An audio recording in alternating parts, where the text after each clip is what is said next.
अध्याय 1001 से 1005। म्यू जुआनैन का पहले का गुस्सा पहले से ही लोगों का रंग खोने के लिए काफी था, इसलिए जब उसने अचानक जानलेवा इरादे जारी किए तो हर कोई तुरंत और भी अधिक डर गया, क्योंकि जानलेवा इरादा स्नो सॉन्ग रियलम किंग की ओर से आ रहा था। रुको, कृपया इस यान को एक सेकंड के लिए सुने। यान वानकांग ने गंभीरता से आगे बढ़ते हुए उत्सुकता से चिल्लाया। अब तक वह वो रूली को अपने साथ लाने पर बेहद पछता रहा था।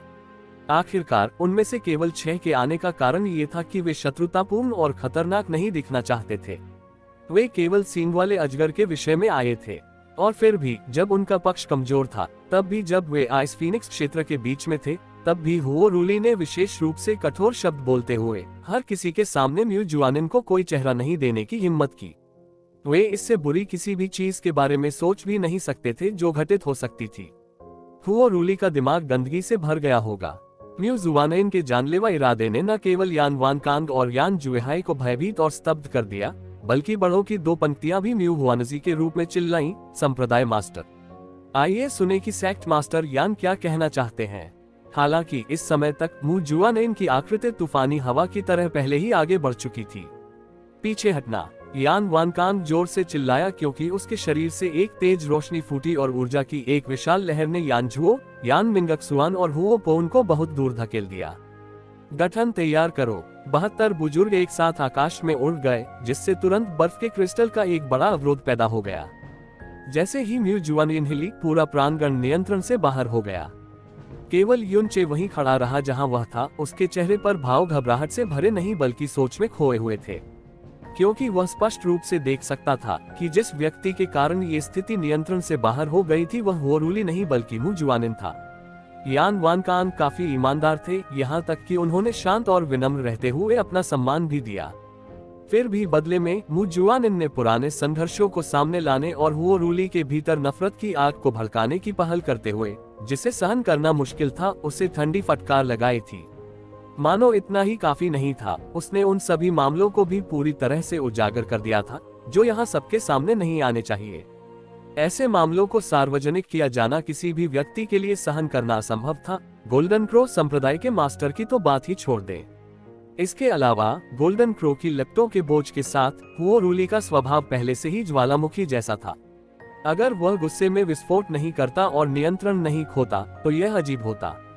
म्यू जुआनैन को हुओ रूली के स्वभाव की गहरी समझ रही होगी, क्योंकि अगर उसे यकीन नहीं होता कि हुओ रूली क्रोधित हो जाएगी और पागल हो जाएगी, तो उसके पास ऐसा करने का कोई रास्ता नहीं था। उसके कार्यों के लिए एकमात्र स्पष्टीकरण ये था कि उसने जानबूझकर ऐसा किया था।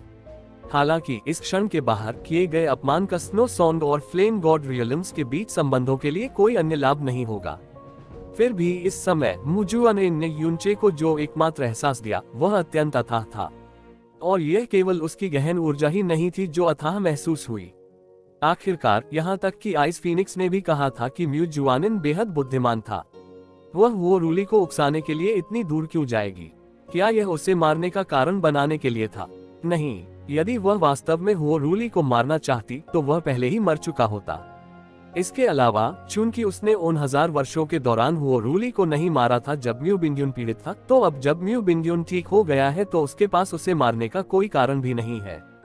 आखिरकार म्यू जुआनैन ने अभी कहा था कि अतीत में उसने कसम खाई थी कि यदि म्यू बिंग्युन की मृत्यु हो गई तो जिस दिन वह दायरे के राजा के रूप में त्याग करेगी, वह दिन गोल्डन क्रो संप्रदाय गायब हो जाएगा।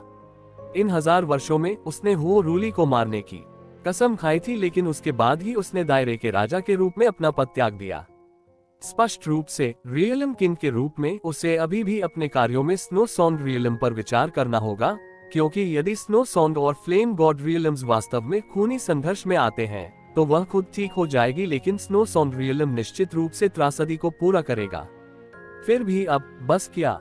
जैसे ही ये विचार युनचे के दिमाग में कौंधे, म्यू जुआनैन पहले ही हुओ रूली तक पहुंच चुका था। तुम्हें लगता है मैं डरा हुआ हूँ? गुस्से में दहाड़ते ही हुओ रूली का पूरा शरीर आग की लपटों से जलने लगा। गोल्डन क्रो की चीख आसमान में गूंज उठी। उसी समय लाल लाल लपटों की प्रचंड लहरें म्यू जुआनैन से मिलने चली गईं। इस बिंदु पर यान वानकांग और यान जुएहाई मदद नहीं कर सकते थे, लेकिन गोली भी खा सकते थे और अपनी चाल चल सकते थे, क्योंकि वे दोनों हुओ रूली, वर्मिलियन बर्ड और फीनिक्स के शरीर से आग की लपटें निकलते हुए दिखाई दिए। आदिम देवताओं की 3 लपटों ने एक साथ म्यू जुआनिन के पीले आकाश में आग लगा दी, जिससे आकाश गहरे लाल रंग में बदल गया।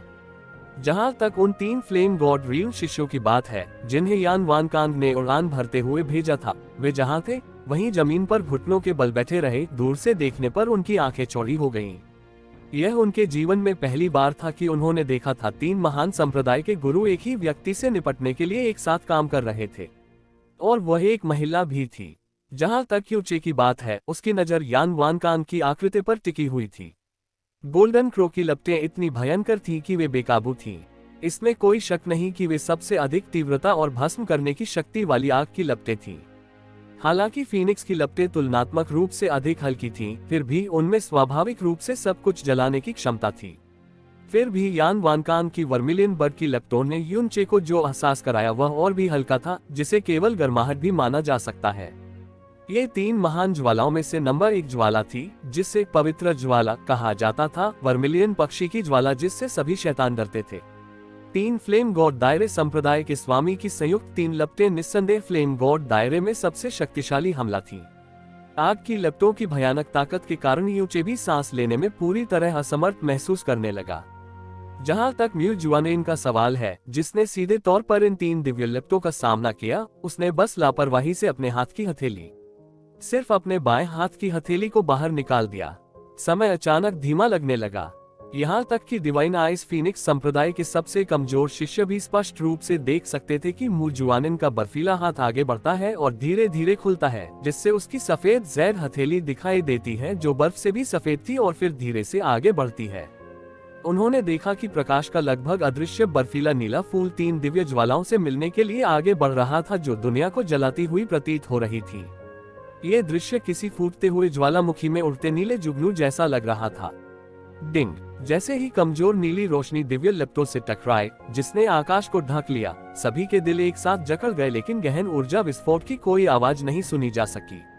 इसके बजाय इस समय ऐसा लग रहा था कि सब कुछ अचानक अपनी जगह पर स्थिर हो गया है, क्योंकि नीली रोशनी ने टिमटिमाना बंद कर दिया है और 3 दिव्य लपटों ने आगे बढ़ना पूरी तरह से बंद कर दिया है। ऐसा लगा जैसे समय अचानक और पूरी तरह से रुक गया हो। एकमात्र संकेत जो दिखाते थे कि समय अभी भी बीत रहा था, वे थे 3 फ्लेम गॉड रियलम संप्रदाय के गुरुओं की हिंसक रूप से कांपती हुई पुतलियां। यह अविश्वसनीय फ्रीज फ्रेम 3 छोटी सांसों तक रुका रहा, इससे पहले कि नीली रोशनी अचानक टिमटिमाती और एक हल्की आवाज के साथ विलुप्त हो जाती। फिर हल्के लाल वर्मिलियन पक्षी की लपटें, गहरे लाल फीनिक्स की लपटें और सुनहरे लाल गोल्डन क्रो की लपटें पलक झपकते ही गहरे नीले रंग में बदल गईं। क्या यूचे इतना सदमे में था कि उसका मन कांप उठा। आग की लपटें तीनों ज्वाला देव क्षेत्र संप्रदाय के गुरुओं की संयुक्त लपटों का उत्पाद थीं, फिर भी वे वास्तव में बर्फ में बदल गई थीं। म्यू जुआनिन की अभिव्यक्ति ठंडी और स्थिर रही, किसी भी भावना से रहित। जहां तक यू वानकांग और यान जुएहाई की बात है, उनके भाव कड़वे थे, जबकि हुओ रूली के चेहरे पर अब गुस्से के भीतर डर के कुछ स्पष्ट निशान थे। टकराना, ठंडी बर्फ फट गई, जिससे अचानक आसमान बर्फ के अनगिनत उड़ते टुकड़ों से ढक गया। इस क्षण में यान वानकांग और यान जुएहाई को एक साथ उड़ान भरते हुए भेजा गया। यान वानकांग के पैर जमीन से टकरा गए, क्योंकि वह सैकड़ों मीटर पीछे की ओर फिसल गया, जब तक कि उसकी पीठ आइस फीनिक्स बुजुर्गों की संयुक्त ऊर्जा द्वारा संघनित बर्फ की बाधा से नहीं टकरा गई। जहां तक यान जुएहाई की बात है, वो उड़कर दूसरी तरफ लगे बैरियर से टकरा गया और घुटनों के बल जमीन पर गिर गया। खड़े होने से पहले वह काफी देर तक वैसे ही पड़ा रहा, और जब आखिरकार वह उठा तो उसके दोनों हाथ बर्फ की एक पतली परत से ढके हुए थे। हालांकि बर्फ की यह परत पतली और नाजुक लग रही थी, यान जुएहाई को अपनी फीनिक्स लपटों को कई बार भड़काना पड़ा, इसे धीरे धीरे पिघलाने का समय। हालांकि हुओ रूली उन दोनों की तुलना में बहुत कम भाग्यशाली थी, क्योंकि बर्फ के फटने के दौरान नीली रोशनी की एक लकीर अंतरिक्ष में घुस गई, जिसने हुओ रूली के शरीर की रक्षा करने वाली गहन ऊर्जा को नष्ट कर दिया, चुपचाप उसकी छाती को छेद दिया। पफ! हुओ रूली के होठों से एक बेहद दर्दनाक कराह निकल गई, क्योंकि उसका शरीर हवा में लड़खड़ा रहा था। जैसे ही वह उड़ा, उसके घाव से निकले खून से एक लंबा तीर बन गया। वह सैकड़ों मीटर दूर जमीन पर जा गिरा। इससे पहले कि खून का तीर उतर पाता, वो पिघलकर वापस खून में बदल गया। वाह! एक प्रलयनकारी बर्फीला तूफान आंगन में आते ही तेज तूफान बजने लगा। म्यू जुआनिन हवा में तैर रही थी। उसने खुद को तूफान की आंखों में ढक लिया था, और उसने हुओ रूली को देखा, जो ठंड में दर्द से हिल रही थी। पूरा महल प्रांगण खामोश था। तीन संप्रदाय के गुरुओं द्वारा लाए गए 3 शिष्य सभी चकित थे। जहां वे थे जो उन्होंने देखा उस पर विश्वास करने में असमर्थ थे या शायद साहस नहीं कर रहे थे।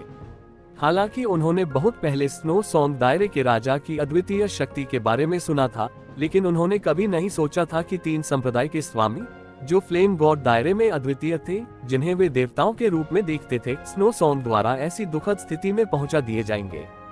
क्षेत्र राजा, उनके लिए इसे स्वीकार करना और भी असंभव था, और हार इतनी जल्दी और इतनी गहन थी। कई सांसों की छोटी सी अवधि में उनमें से 2 उड़ गए थे और तीसरा हुओरुली गंभीर रूप से घायल हो गया था। अंततः उन्हें एहसास हुआ कि अतीत में म्यूजुआनियन द्वारा अपने नियंत्रण में आने वाले सभी तारा क्षेत्रों को नष्ट करने के बाद फ्लेम गॉड क्षेत्र ने अपने क्रोध को निगलने का विकल्प क्यों चुना था, भले ही फ्लेम गॉड क्षेत्र स्पष्ट रूप से स्नो सॉन्ग क्षेत्र से 10 गुना अधिक मजबूत था। यूं चे का मुंह खुला का खुला रह गया। कुछ देर बाद ही यह अंततः बंद हो गया। उसकी पूरी छाती ठंडी हवा से भरी हुई महसूस हो रही थी। हालांकि म्यू बिंड्यून ने पहले ही उल्लेख किया था कि स्नो सॉन्ग दायरे में अपने पहले दिन 3 फ्लेम गॉड रियल्म संप्रदाय के स्वामी अभी भी स्नो सॉन्ग रियल्म किंग के लिए एक मैच नहीं थे। यू चे ने कभी नहीं सोचा था कि अंतर इतना व्यापक था। तीनों महान संप्रदाय के प्रत्येक गुरु की ताकत मध्य तारा क्षेत्र के राजा के बराबर थी, फिर भी वे म्यूजुआनिन के एक भी हमले को सहन नहीं कर सके। ऐसा निश्चित रूप से नहीं था कि तीनों संप्रदाय के स्वामी बहुत कमजोर थे। म्यूजुआनिन बहुत ही भयानक रूप से मजबूत था। उसकी शक्ति शायद पूरी तरह से बहाल जैस्मीन से कम नहीं थी। यूं चे कांप उठा जब यह विचार चुपचाप उसके दिमाग से गुजर गया। मालिक, चिंतित और घबराई हुई हुओपोन बिना सोचे समझे हुओरुली की ओर दौड़ पड़ी। ये देखकर कि हुओरुली की चोट ज्यादा गंभीर नहीं थी, हुओपोन को थोड़ी राहत महसूस हुई। हालांकि हुओरुली का चेहरा अभी भी हल्का सफेद था और उसका पूरा शरीर ठंडक बिखेर रहा था। बहरहाल हुओपोन का दिल अभी भी बेकाबू रूप से कांप रहा था। स्वयं इसका अवलोकन किए बिना फ्लेम गॉड क्षेत्र का कोई भी व्यक्ति कभी विश्वास नहीं करेगा कि स्नो सॉन्ग क्षेत्र का महान क्षेत्र राजा इस हद तक डरावना था। वो एक ऐसा अस्तित्व थी जो तीनों संप्रदाय के गुरुओं से बिल्कुल अलग स्तर पर थी। स्नो सॉन्ग रियल्म किंग, कृपया दया करें, यान वानकान सख्त चिल्लाया। हम निश्चित रूप से किसी भी शत्रुतापूर्ण इरादे से यहाँ नहीं आए थे। संप्रदाय गुरु कृपया शांत हो जाए। म्यू बिंगयुन पहले ही म्यूजुआनिन के पास पहुंच गया था। उसने धीरे से सिर हिलाया। हुओरुली को मारना हमारे किसी भी क्षेत्र के लिए फायदेमंद नहीं है। मैं स्नो सॉन्ग दायरे के राजा से सावधानी से सोचने का अनुरोध करता हूँ।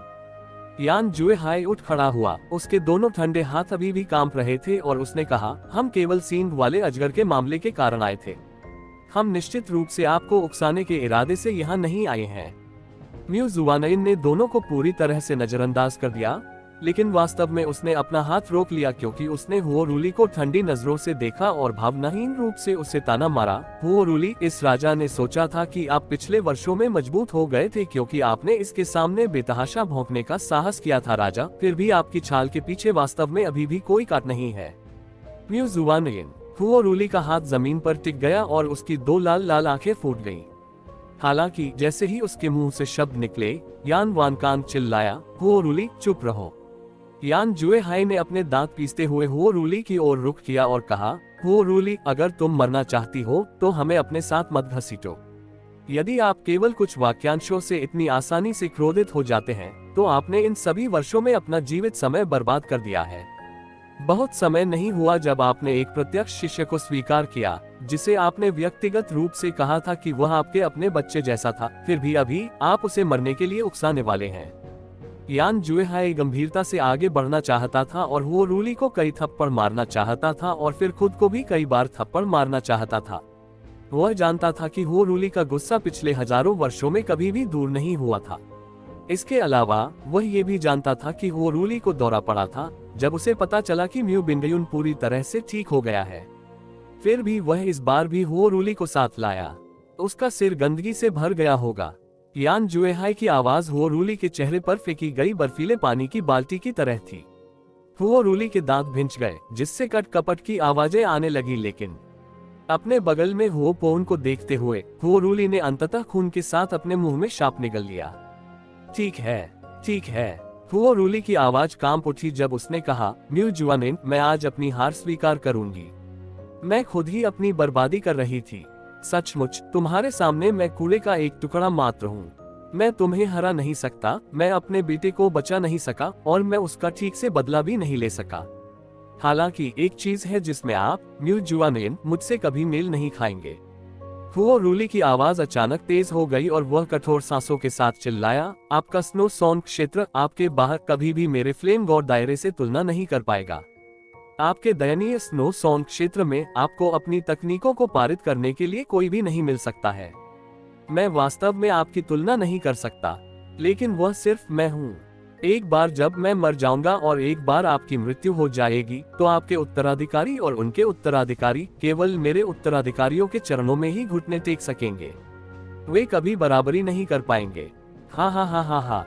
हुओ रूली स्पष्ट रूप से इस तरह के अपमान को झेलने के बाद मनोवैज्ञानिक संतुलन खोजने की कोशिश कर रही थी, चाहे वह कितना भी जोरदार क्यों न हो।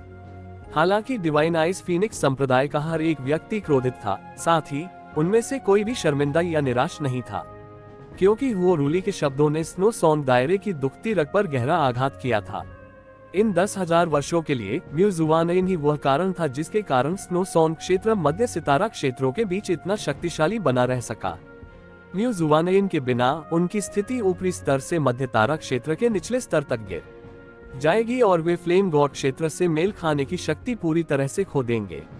अगर यह बेवकूफ अब अपना मुंह बंद नहीं करता है, यहाँ तक कि यान वानकान की 10,000 साल की खेती के बाद भी वह चाहता था कि वह आगे बढ़े और हुओ रूली के ठीक सिर पर लात मारे। म्यू जुआनेन पहले से ही हत्या के इरादे से भरा हुआ था। वह चिल्लाया कि यह उसकी हार थी और उसने पहले ही अपना विनाश कर लिया था। फिर भी अगले ही पल उसने अचानक उसके सामने ही उसका मजाक उड़ाना शुरू कर दिया।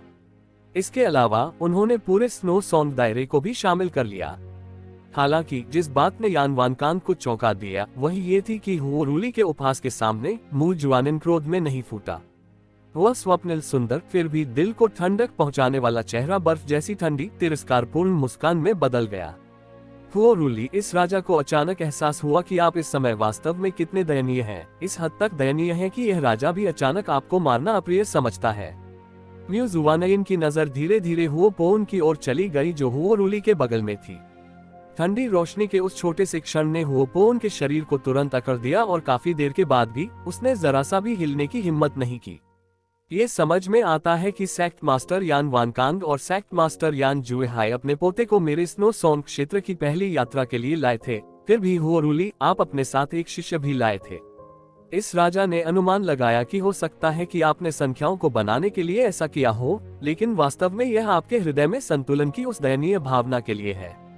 ये सुनने के बाद कि इस राजा ने एक नया प्रत्यक्ष शिष्य बना लिया है, आप विशेष रूप से दिखावा करने के लिए अपना प्रत्यक्ष शिष्य ले आए।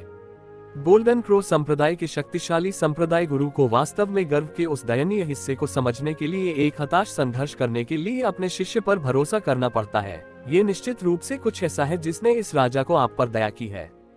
म्यू जुआनेन की पिछली आकृति को देखकर युनचे एक बार फिर स्तब्ध रह गई। यहाँ तक कि उसके शब्द भी इतने जहरीले थे।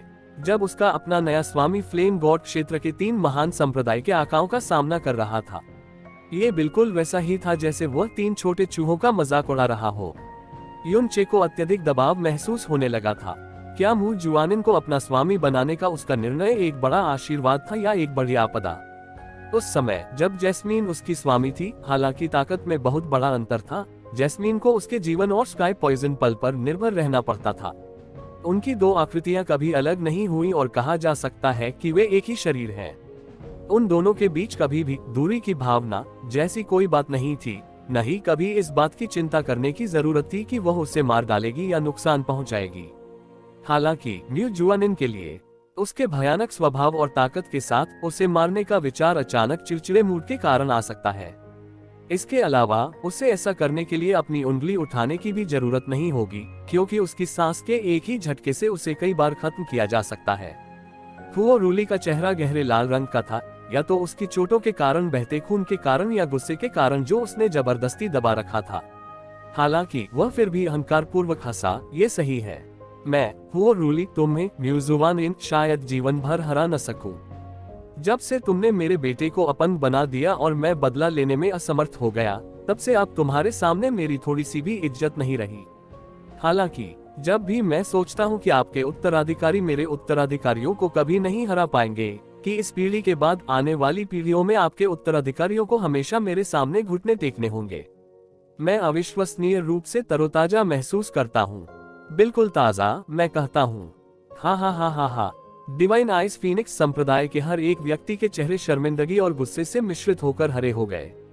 हालांकि जब उन्होंने हुओ पोन की ओर देखा, जिसे हुओ रूली अपने साथ लाई थी, और फिर युनचे की ओर देखा, जो बिल्कुल शांत खड़ा था, तो उनमें से हर एक ने चुपचाप आह भरी और अपना सिर हिलाया। पिछले 10,000 वर्षों में म्यू जुआनिन के 8 प्रत्यक्ष शिष्य थे।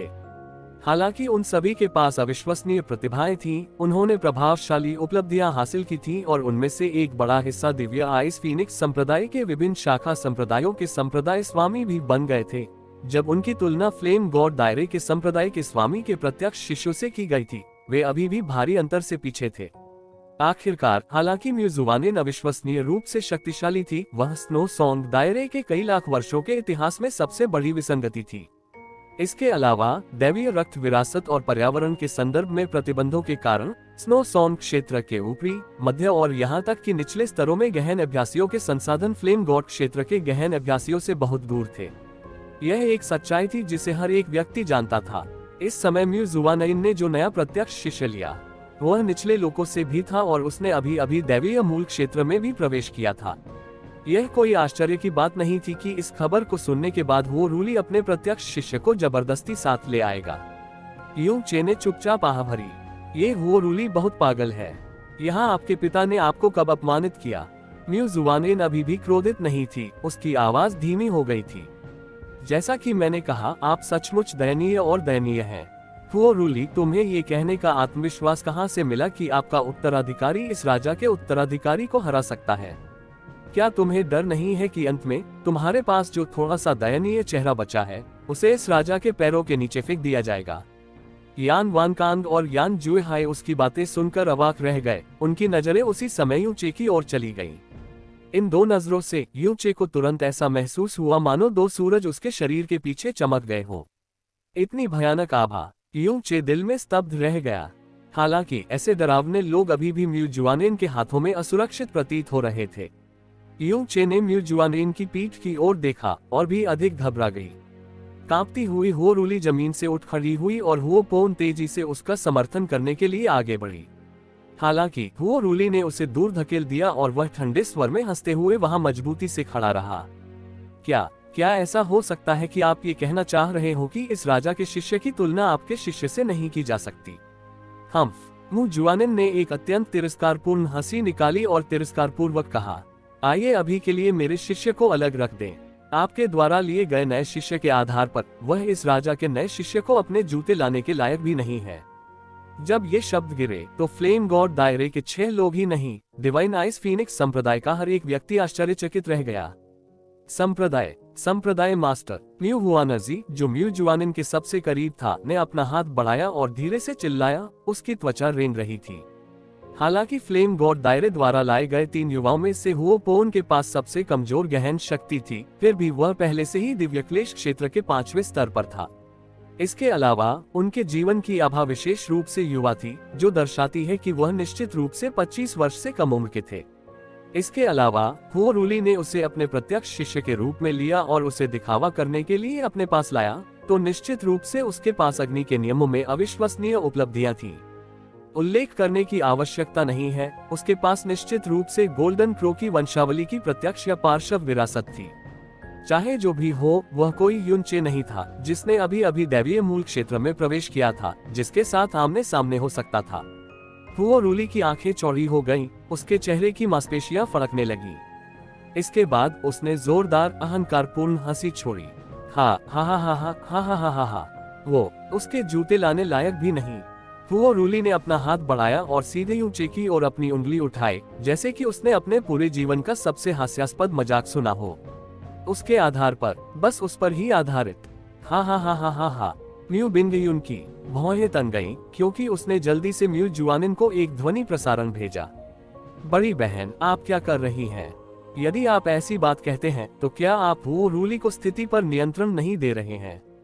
जैसे ही उसने वॉयस ट्रांसमिशन भेजा, म्यू जुआनिन की आवाज उसकी आत्मा में गूंज गई, जिससे वह चुप हो गई। ये सही है, इस राजा के पीछे खड़े होकर मैंने जो नया प्रत्यक्ष शिष्य बनाया उसके आधार पर। मू जुआनिन ने न केवल अपने शब्दों को वापस नहीं लिया, उसने एक बार फिर गंभीर स्वर में उन्हें दोहराया, आपका वह शिष्य अपने जूते लाने के लायक भी नहीं है। यू चे म्यू बिंगयुन के शब्द तुरंत सच हो गए थे। गुस्से और नफरत से भरी पेट वाली हुओ रूली उस बातचीत की बागडोर कैसे नहीं पकड़ सकती थी जिसे म्यू जुआनिन ने हाल ही में छोड़ दिया था। उसने स्वर्ग हिला देने वाली दहाड़ लगाई। अच्छा अच्छा, खूब कहा है। चूंकि आप दावा करते हैं कि मेरा शिष्य उसके लिए जूते लाने के लायक भी नहीं है, तो क्या आप उसे मेरे शिष्य के खिलाफ प्रतिस्पर्धा करने की हिम्मत करते हैं? हुओ रूली म्यू हुआनजी अब शांत नहीं रह सका क्योंकि वह जोर से दहाड़ने लगा। बातों को बहुत दूर मत ले जाओ, संप्रदाय मास्टर हुओ, ये वास्तव में अनुचित है, यान वानकांग ने भी गंभीरता से कहा। हालांकि हुओ रूली ने एक कदम आगे बढ़ाया, उसकी आवाज चारों दिशाओं में गूंज उठी। चीजों को बहुत दूर ले जाना, वह कौन है जो चीजों को बहुत आगे तक ले जा रहा है? म्यू जुवानाइन, क्या तुम में हिम्मत है? क्या आप में हिम्मत है? हाँ हाँ हाँ हाँ हाँ। वह जानता था कि म्यू जुआनिन निश्चित रूप से ऐसा करने की हिम्मत नहीं करेगा, यही कारण है कि वह इतनी खुशी से हंस रहा था। यह उनके जीवन में पहली बार था जब उन्होंने मू जुआनिन का सामना करते समय बढ़त हासिल की थी और यहाँ तक कि खुद मू जुआनिन ने भी इसकी पेशकश की थी। संप्रदाय मास्टर हुओ, बहुत हो गया। यान वानकांग ने हुओ रूली की बाह पकड़ ली और फिर मू जुआनिन से कहा, स्नो सॉन्ग रियलम किंग, हम आपको अब और परेशान नहीं करेंगे और अब विदा लेंगे। प्राचीन सींग वाले ड्रैगन से संबंधित मामले से हमारे दोनों संप्रदायों को लाभ होता है, इसलिए हमें उम्मीद है कि स्नो सॉन्ग रियलम किंग इस पर सावधानी पूर्वक विचार करेंगे। हम आपसे विदा लेते हैं। 1 मिनट रुकें। हुओ रूली ने यान वानकांग का हाथ झटक दिया, उसकी उग्र आंखें सीधे मू जुआनिन पर टिक गईं।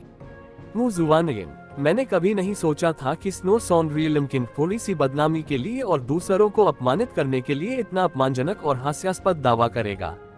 हे म्यू जुआनिन, आपके पास भी एक ऐसा दिन है जब मैं, हुओ रूली, आपको नीची दृष्टि से देख सकता हूँ। अब आप इसे खुले तौर पर स्वीकार कर सकते हैं, इसलिए मैं अभी भी आपके बारे में कुछ हद तक ऊंचा सोच सकता हूँ। आज ही नहीं, इन 10,000 सालों में हुओ रूली हमेशा म्यू जुआनिन के सामने दबती रही। इस दिन, जहां उसके पास मू जुआनिन के चेहरे पर थप्पड़ मारने का इतना दुर्लभ अवसर था, वह संभवतः इसे कैसे जाने दे सकता था। म्यू जुआनिन ने अपनी आंखें थोड़ी सिकोड़ ली और ठंडे स्वर में कहा, जब तक आप ताबूत नहीं देख लेते, आप एक भी आंसू नहीं बहाएंगे। हो, ठीक है, चूंकि तुम इतना आग्रह करते हो, तो ये राजा तुम्हारी इच्छा पूरी करेगा। जैसे ही वह मुड़ी, मू जुआनिन की बर्फीली आकृति हिल गई। चेयर, आगे बढ़ो और संप्रदाय मास्टर हुओ के इस तथाकथित महान शिष्य के साथ झगड़ा करो। हालांकि वह एक आगंतुक है, कोई दया दिखाने की जरूरत नहीं है। डिवाइन आइस फीनिक्स संप्रदाय का हर एक व्यक्ति स्तब्ध था और कई बुजुर्ग एक ही समय में आगे बढ़े। संप्रदाय गुरु, चुप, मू जुआनिन ने ठंडे स्वर में आदेश दिया। जो बुजुर्ग अभी अभी आधा कदम आगे बढ़े थे, वे तुरंत पीछे हट गए और एक और शब्द कहने की हिम्मत नहीं कर रहे थे। उद्धरण चिन्ह ... हाँ मास्टर। युन चे मजबूरन शांत होकर बाहर चला गया, हालांकि उसके पैर कांप रहे थे और उसकी त्वचा रेंग रही थी। हुओ पोन, जिसे हुओ रूली अपने साथ लाया था, उम्र में उसके बराबर था, लेकिन उसकी गहन ताकत की आभा मुहन्नी से जरा भी कमजोर नहीं थी। दूसरे शब्दों में, उनकी गहन शक्ति कम से कम दैवीय क्लेश क्षेत्र के मध्य चरण में भी थी। ये वह दिव्य क्लेश क्षेत्र था जिसके बारे में वे बात कर रहे थे। आखिर वह उससे कैसे लड़ेगा? स्टार गॉड की टूटी हुई छाया पर भरोसा करके वह शायद थोड़ी देर के लिए ही रुक पाएगा, और यह मुश्किल से ही होगा। हालांकि चूंकि वह स्टार गॉड्स ब्रोकन शैडो का उपयोग भी नहीं कर सका, हुओ पोन के साथ मारपीट का एकमात्र निष्कर्ष तत्काल हार था। पूरे डिवाइन आइस फीनिक्स संप्रदाय का डर और यू चे की आंखों में बेचैनी, ये सभी हुओ रूली की आंखों के नीचे आ गए। उसने अपना हाथ व्यापक रूप से फैलाया। पोन, आगे बढ़ें और इस महान शिष्य से कुछ अनुभव प्राप्त करें, जिसके बारे में स्नो सॉन्ग रियलम किंग ने दावा किया था कि आप उसके जूते लाने के लायक भी नहीं हैं। हाँ हाँ हाँ हाँ हाँ मास्टर, हुओ पोन ने सम्मानपूर्वक जवाब दिया और फिर आगे बढ़ गया। हुओ पोन दूर से यू चे का सामना करते हुए मजबूती से खड़ा रहा। हालांकि जब उन्हें एहसास हुआ कि यू चे की गहन शक्ति दिव्य उत्पत्ति क्षेत्र के पहले स्तर पर ही थी, कोई ऐसा व्यक्ति जिसने अभी अभी स्पष्ट रूप से दिव्य मार्ग में प्रवेश किया है, तो उनकी अभिव्यक्ति थोड़ी जटिल हो गई। उन्होंने 14 वर्ष की आयु में दिव्य मार्ग में प्रवेश किया और 17 वर्ष की आयु में दिव्य आत्मा क्षेत्र में प्रवेश किया। अब वह 24 वर्ष के थे और ठीक 7 वर्ष हो गए थे जब उन्होंने अंतिम बार दिव्य मूल क्षेत्र में किसी के साथ मारपीट की थी। किसी ऐसे व्यक्ति की तो बात ही छोड़ दे जिसने अभी अभी दिव्य मूल क्षेत्र में प्रवेश किया है। युनचे का सामना करना, जो दिव्य उत्पत्ति क्षेत्र के पहले स्तर पर था, हालांकि वह स्नोसॉन्ग दायरे के राजा का नया प्रत्यक्ष शिष्य था, उसके लिए वास्तव में एक कदम उठाना थोड़ा कठिन था। ये flame God realm golden cross act का हुओपोन है। हुओपोन ने युनचे का सामना करते हुए धीरे से शिष्टाचार के साथ कहा, मेरे सम्मानित प्रतिद्वंद्वी का नाम क्या है? युनचे, मैं निचले दायरे में पैदा हुआ था लेकिन अब दिव्य आइस फीनिक्स संप्रदाय का शिष्य हूँ, युनचे ने विनम्रता से उत्तर दिया। हालांकि अपने मन में वह बार बार मू जुआनन के संभावित इरादों पर विचार कर रहा था। युनचे, हुओ रूली अचानक हंसने लगी, ये सोचना कि तुम्हारा उपनाम यूं होगा जबकि मेरे शिष्य का नाम पोन बादल तोड़ना है, ये वास्तव में इस अवसर के लिए उपयुक्त है। हा हा हा हा। हुओ रूली, अगर तुम इतनी जोर से हंसती हो तो क्या तुम्हें अपनी जीभ खोने का डर नहीं लगता? म्यू जुआनइन की नजर ठंडी हो गई। यूना, शुरू करो। टिल्ड @%। युनचे केवल गोली खा सकता था क्योंकि उसने अपने शरीर को हिलाया और लड़ने का रुख अपनाया। आखिरकार उसका प्रतिद्वंद्वी दैवीय क्लेश क्षेत्र में था। भले ही वह 10 गुना अधिक मजबूत हो, फिर भी वह हुओपोन का प्रतिद्वंद्वी नहीं होगा। मू जुआनिन के इरादे वास्तव में क्या थे? ऐसा नहीं हो सकता कि वह चाहती थी कि वह जानबूझकर खुद को मूर्ख बनाए, है ना? हुओपोन ने अपने हाथों को थोड़ा ऊपर कर लिया और उसके शरीर पर एक तेज चमक छा गई। कृपया मुझे प्रबुद्ध करें। हालांकि उसने लड़ाई का रुख अपनाया, लेकिन स्वाभाविक रूप से वही ऊंचे के पहले कदम उठाने का इंतजार करेगा। आखिरकार वह दैवीय क्लेश क्षेत्र के मध्य चरण में एक प्रतिष्ठित अभ्यासी थे। वह किसी ऐसे व्यक्ति के विरुद्ध पहला कदम उठाने की पहल कैसे कर सकता है जिसने अभी अभी दिव्य मूल क्षेत्र में प्रवेश किया है? तीर तो खींचा जा चुका था। इस प्रकार युनचे के पास पहले से ही पीछे हटने का कोई रास्ता नहीं था। उसके लिए इसका पता लगाना असंभव था और रणनीतियों के संदर्भ में उनकी ताकत में अंतर बहुत बड़ा था।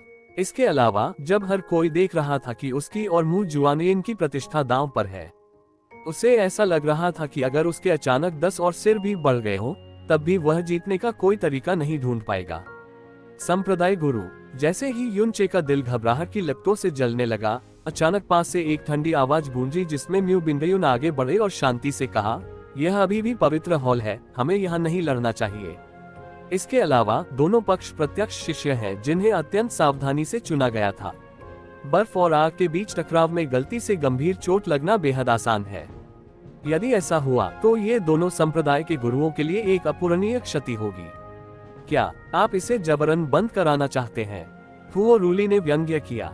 हम अपने संप्रदाय गुरु द्वारा कहे गए शब्दों से कैसे पीछे हट सकते हैं?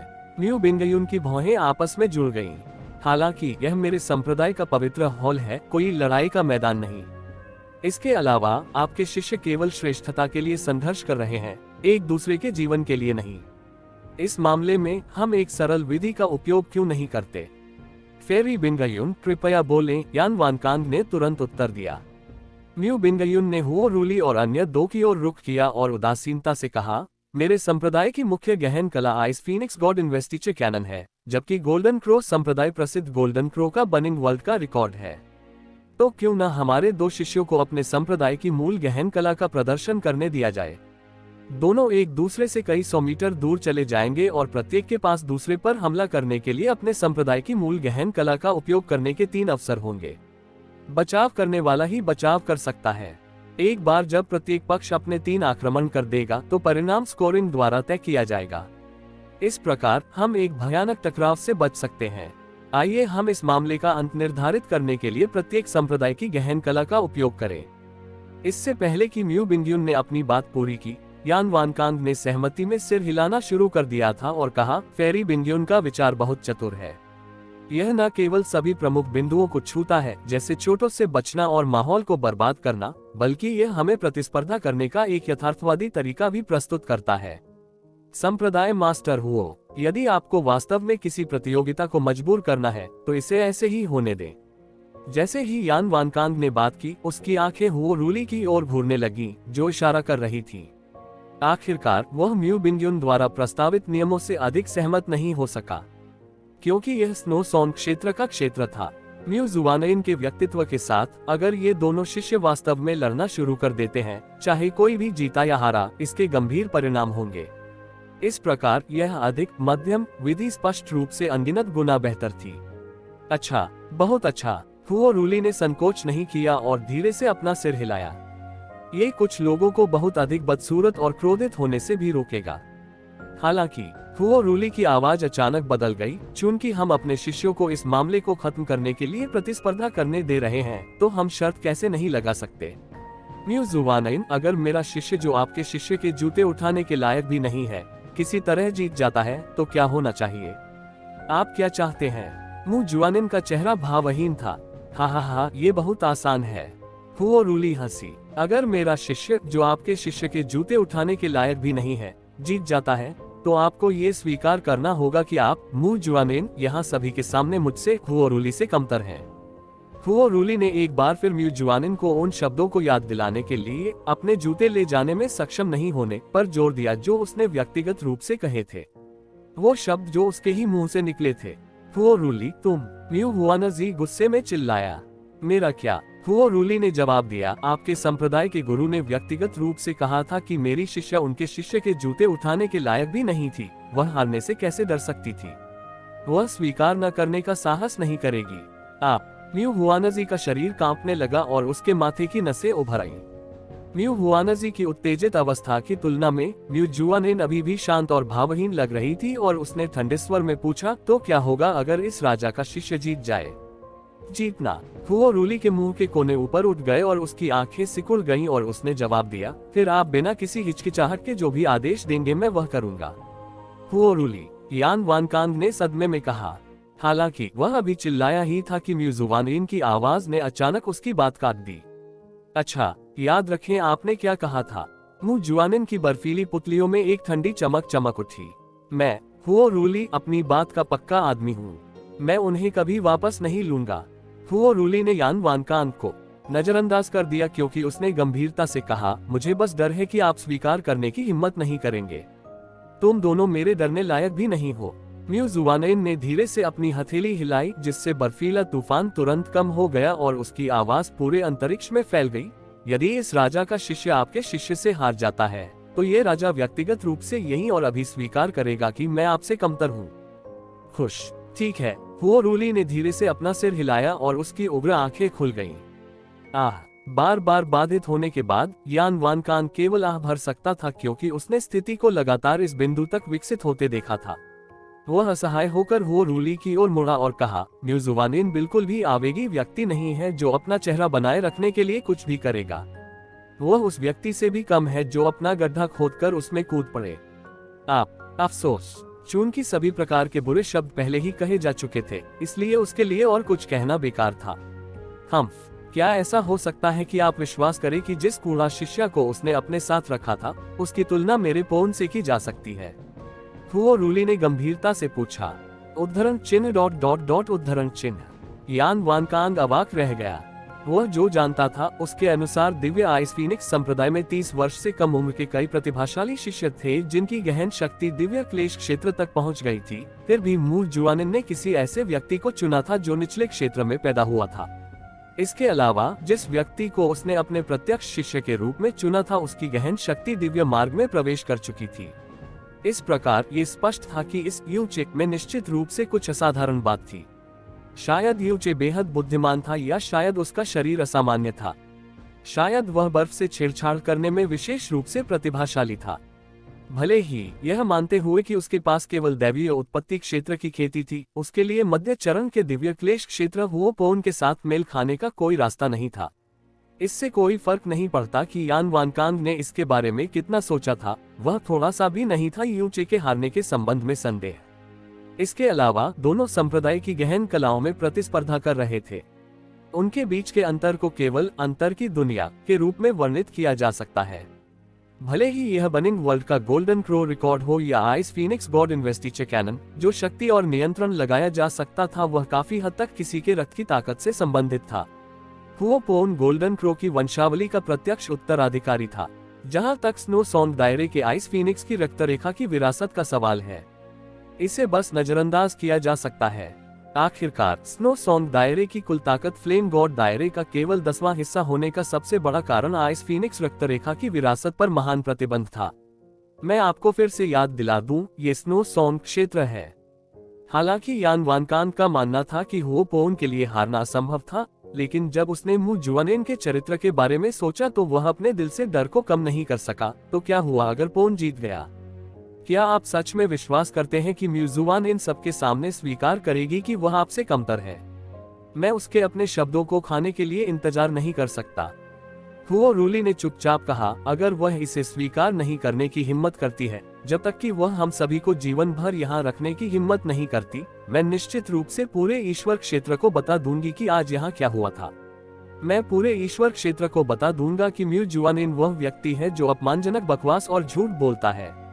इस पर विचार किया जा सकता है। मैं अपने बेटे को उसकी निराशा दूर करने में मदद कर रहा हूँ। उद्धरण चिन्ह उद्धरण चिन्ह। यान वानकांग ने अपना सिर हिलाया लेकिन चुप रहा। हालांकि उसके दिल को अभी भी ऐसा लग रहा था कि कुछ गड़बड़ है। जहां तक यूचे का सवाल है, वह इस समय अचानक शांत हो गया था। चिंता के बीच उसका मन शीतलता से भर गया था। मन की चालें कितनी भयानक थी। हुओ रूली को पूरे समय एक बंदर की तरह खेला गया था, फिर भी उसे इसका पता नहीं चला। हालांकि मू जुआनिन ने हुओ रूली को उकसाया और फिर धीरे धीरे उसकी भावनाओं को नियंत्रण से बाहर कर दिया। आखिर वह क्या हासिल करना चाहती थी?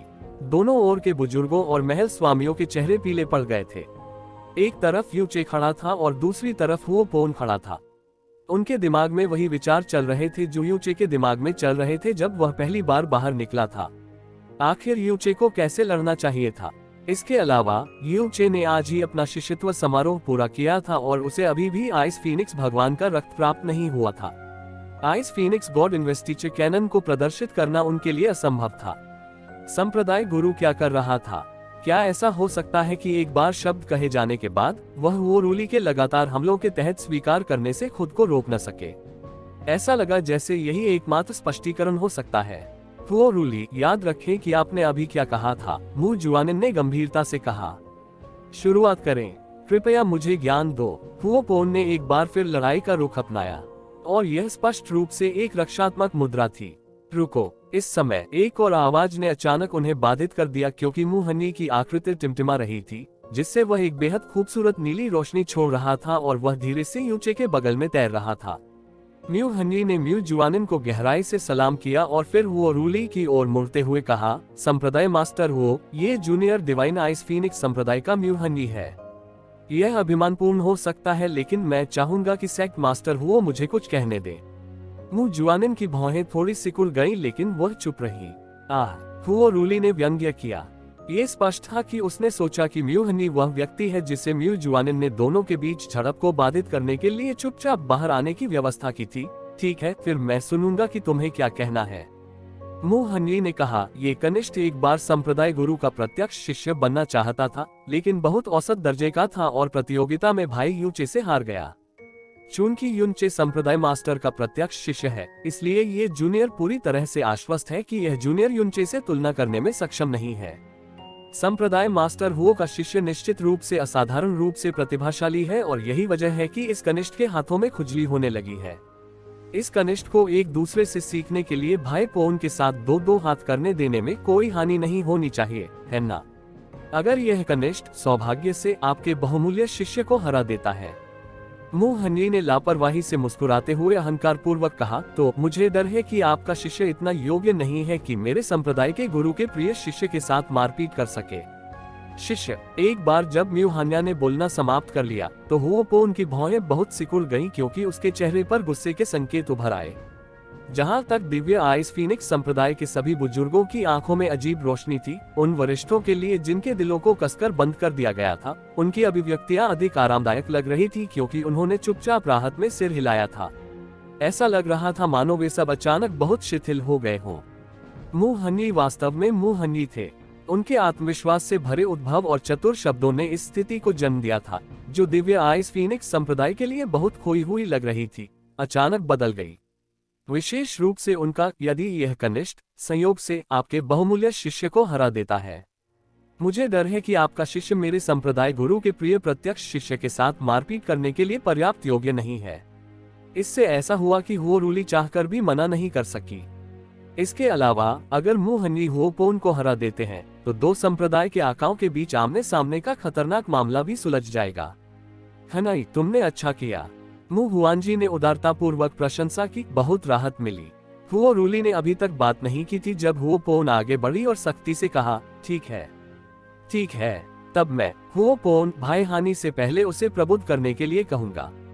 मैं इससे अधिक इच्छुक नहीं हो सकता। मुहन्नी की अभिव्यक्ति गंभीर हो गई और वह यूचे की ओर मुड़ा और फिर धीरे से कहा, वरिष्ठ भाई यूचे, फिलहाल वह अभी भी आपके साथ मारपीट करने के लायक नहीं है। पहले मुझे उससे थोड़ी देर लड़ने दो। उद्धरण चिन्ह ... तो कृपया सावधान रहें। युनचे चुपचाप पीछे हट गया। युनचे अभी कई कदम पीछे हटे ही थे कि म्यूहन्नी और हुओपोन की आकृतियों से एक साथ गहरी रोशनी फूटने लगी, क्योंकि उनके शरीर से समान रूप से चौंकाने वाली दो विरोधी विशेषताओं वाली गहरी ऊर्जाएं निकलने लगी। जारी ऊर्जाएं इतनी अत्याचारी और दबंग थीं कि कोई भी विश्वास नहीं कर सका कि वे आई थी दो युवकों से जो अभी 30 साल के भी नहीं हुए थे। अपनी साधना के संदर्भ में दोनों दिव्य क्लेश क्षेत्र के 5वें चरण में थे। उनके बीच एकमात्र अंतर यह था कि म्यूहान्या हुओपोन से 3 साल बड़ी थी, लेकिन रक्तवंश के मामले में म्यूहन्नी स्वाभाविक रूप से हुओपोन से कमतर था। हालांकि मुहन्नी की ठंडी निगाहों में अभी भी आत्मविश्वास के संकेत थे, क्योंकि यह स्नोसॉन क्षेत्र था और इसके अलावा सेक्रेड हॉल में, जो स्वर्गीय नेदफ्रॉस्ट झील के सबसे करीब था। इसे हेवनली नेदफ्रॉस्ट झील के बाहर स्नोसॉन क्षेत्र का सबसे ठंडा स्थान कहा जा सकता है। यहाँ की ठंडी आभा म्यूहन्नी के ice phoenix broad investiture canon के लिए बहुत फायदेमंद थी, जबकि हुओपोन के गोल्डन क्रो के record of the burning world के लिए भी काफी हानिकारक थी। इस प्रकार उनका मानना था कि उनके पास पर्याप्त नियंत्रण है। युनचे चुपचाप आगे की ओर देखते हुए मुंह जुआनिन की तरफ पीछे हट गया। हालांकि उनकी दृष्टि मुहानी पर नहीं पड़ी, बल्कि यह विरोधी हुओपोन पर तय किया गया था। यान झुओ, यान मिंगक्सुआन और हुओपोन की तिकड़ी के बीच हुओपोन की गहन ताकत सबसे कमजोर थी और इस प्रकार अपेक्षाकृत सबसे अचूक थी। अधिकांश लोगों ने अपनी चौंका देने वाली निगाहें यान झुओ पर केंद्रित की, जो कि सबसे बड़ी ताकत थी। फिर भी युनचे ने शुरू से ही केवल हुओपोन पर ध्यान दिया। युनचे आग की तीव्रता के प्रति बेहद संवेदनशील था। हालांकि हुओपोन की गहन शक्ति सबसे कमजोर थी, युनचे ने स्पष्ट रूप से महसूस किया कि उसके शरीर पर लौ की आभा यान झुओ या यान मिंगक्सुआन की तुलना में अधिक शुद्ध थी। इसके अलावा ये बस थोड़ी सी भी नहीं थी। आप पहले हमला क्यों नहीं करते? हुओपोन ने पूछा। युनचे का सामना करते समय सामान्य तरीके से अलग मुहन्नी का सामना करने वाले हुओपोन की आवाज बर्फीली और थोड़ी दबंग थी, और उसकी अभिव्यक्ति में स्पष्ट रूप से लाल रंग की रोशनी झलक रही थी, जिससे किसी का भी दिल धड़कने लगा था। जाहिरा तौर पर वह म्यूहान्या के पिछले शब्दों से कुछ हद तक नाराज हो गया था। ये निश्चित रूप से अत्यधिक गरिमा वाला व्यक्ति था। नहीं, तुम दूर से मेहमान हो। आपको निश्चित रूप से पहले आक्रमण करने वाला व्यक्ति होना चाहिए। पहले कहा गया था कि पवित्र हॉल के सामने कोई लड़ाई नहीं हो सकती। हालांकि म्यूहान्या को एक झंडे की तरह लगाया गया था, फिर भी उसे पहले बताए गए नियम का पालन करना पड़ा। दो लोगों में से प्रत्येक ने 3 बार मारपीट की। जिस पर हमला किया जा रहा था वह केवल रोक सकता था और पलटवार या चकमा नहीं दे सका। इस तरह के नियम के तहत पहले हमला करने वाले व्यक्ति को स्वाभाविक रूप से काफी फायदा होता था, लेकिन ये दोनों बेहद प्रतिभाशाली और घमंडी थे, इसलिए कोई भी फायदा नहीं उठाना चाहता था। हनाई, उस पर सीधा प्रहार करो। उसके साथ शब्दों में छेड़छाड़ करने का कोई मतलब नहीं है, म्यूजुवानेन ने ठंडे स्वर में कहा। मुहन्नी का शरीर थोड़ा कांप उठा, फिर सम्मान पूर्वक उत्तर दिया, हाँ। डिंग, बर्फ के क्रिस्टल के टूटने जैसी झंझनाहट के साथ म्यूहान्याएं आगे बढ़ी। चारों ओर ठंडी ऊर्जा फैल गई और हुओपोन के पैरों के नीचे बर्फ की परत फट गई। 3 बर्फ के क्रिस्टल पेड़ जमीन से तेजी से उठे, एक त्रिकोण बनाया और केंद्र में हुओपोन को फंसा लिया। बर्फ के क्रिस्टल पेड़ों की तेजी से वृद्धि के बाद एक भयानक ठंड ऊर्जा और जीवन घातक ठंडी बर्फ बेरहमी से नीचे गिर गई। जमे हुए सिरे का पेड़ यूंचे बुदबुदाया। मुहन्नी की उपस्थिति को देखते हुए ये सिर्फ एक आकस्मिक कार्रवाई थी, फिर भी उन्होंने जो फ्रोजन एंट्री जारी किया था और फ्रॉस्ट ऊर्जा की ताकत उनसे 10 गुना अधिक थी। आखिरकार म्यूहन्याय के पास आइस फीनिक्स का दुर्लभ रक्त था और दिव्य क्लेश क्षेत्र में उसकी गहन शक्ति कुछ ऐसी थी जिस तक वर्तमान यूचे पहुंचने की उम्मीद नहीं कर सकता था। फिर भी हुओपोन बिल्कुल भी नहीं हिला, उसने एक हाथ भी नहीं उठाया, केवल अपनी भौं सिकुड़ने का विकल्प चुना। बूम, उसके शरीर से ज्वाला की एक श्रृंखला तेजी से फूटी, फिर बिखर गई और एक पल में बुझ गई। उसी समय 3 जमे हुए अंतरिक्षों में भी सीधे विस्फोट हुआ, जिससे आकाश बर्फ के क्रिस्टल से भर गया, जो जमीन पर उतरने से पहले ही पूरी तरह से जलकर शून्य हो गया। प्रणाम आवश्यक नहीं होगा। हुओपोन की भौं भारी हो गई। आप ईमानदारी से और सही ढंग से अपनी पूरी ताकत का उपयोग क्यों नहीं करते और मुझे अपने अहंकारी स्वभाव का अनुभव क्यों नहीं कराते? हा, मैं अभिमानी कहलाने के लायक नहीं हूँ। मु हन्नी ने लंबी हंसी उड़ाई। जैसे ही उसकी हंसी गिरी, उसकी अभिव्यक्ति भी अचानक ठंडी हो गई। जब ऐसा है तो मैं विनम्र नहीं रहूंगा। मेरा दूसरा प्रहार समृद्ध ठंडी ऊर्जा नीली रोशनी वाले पदार्थ में बदल गई, जो म्यू हान्या के शरीर से तेजी से फैल रही थी। हवा का संचार पूरी तरह से बंद हो गया और आकाश तैरती हुई बर्फ से भर गया और पूरी तरह से गतिहीन अवस्था में आ गया। एक आश्चर्यजनक ठंडी ऊर्जा उसी चौंकाने वाली गति के साथ बाहर की ओर बढ़ी और पलक झपकते ही पूरे पवित्र हॉल क्षेत्र को कवर कर लिया। आइस फीनिक्स पैलेस मास्टर ने धीमी आवाज में कहा, हनी आखिरकार गंभीर होने लगी है।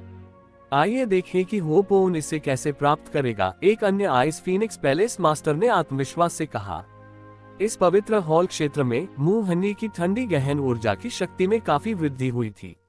इस समय म्यू हनी के हाथ अचानक आपस में जुड़ गए और पृथ्वी को चकनाचूर करने वाली ठंडी ऊर्जा उसकी हरकतों का अनुसरण करते हुए सीधे हुओपोन पर केंद्रित हो गई। यह आक्रमण रंगहीन और निराकार था। यह एक परम ठंडी ऊर्जा थी जो स्वर्ग और पृथ्वी को जमा देने में सक्षम थी। हुओपोन की अभिव्यक्ति थोड़ी अधिक सतर्क हो गई। ठंड ऊर्जा के संपीड़न और दृष्टिकोण पर प्रतिक्रिया करते हुए उसने अपना शरीर नीचे कर लिया और फिर हवा में घूमने लगा।